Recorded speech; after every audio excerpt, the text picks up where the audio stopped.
Hi everyone, Shabbat Shalom. What a week we had. Some things that were truly unbelievable, things we could not have imagined took place. On the positive side, waking up on Wednesday morning and seeing that the state of Georgia is sending a black man and a Jewish man to the Senate is something that we would have thought incomprehensible or impossible a couple decades ago, but it's a reality. But the excitement and the joy of that event on Wednesday morning quickly turned quite sour and quite dark. I feel that we've all been violated by what we witnessed. And it is not just a sense of sadness and tragedy, but it's also a sense of anger and upset and a desire that there be the fulfillment of justice. It'll be so important for us to move ahead as a nation. You know, in the Declaration of Independence, there's a line which says, "We hold these truths to be self-evident." The Founding Fathers introduced this concept of self-evident truths.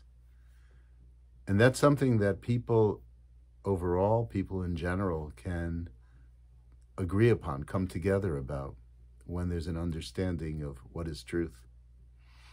One of the great casualties of our time is the destruction of truth. Leaders who lie and leaders who purposefully mislead ultimately create a sense of chaos.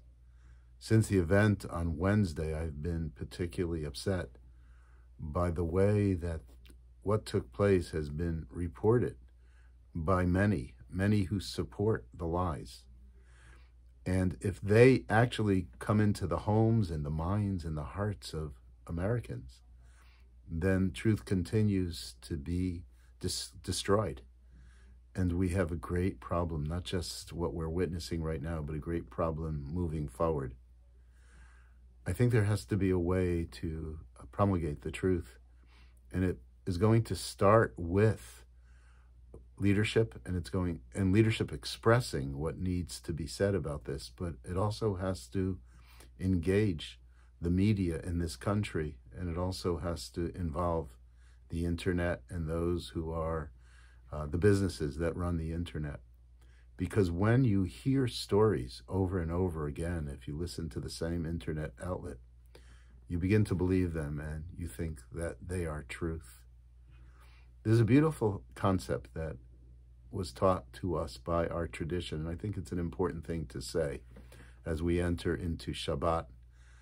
The concept is Havdalah, that there is a difference, we say, between Kodesh and Chol, between that which is holy and that which is secular, between that which is light and that which represents dark. We've always recognized the fact that truth is a fundamental aspect of our being, that justice depends on truth.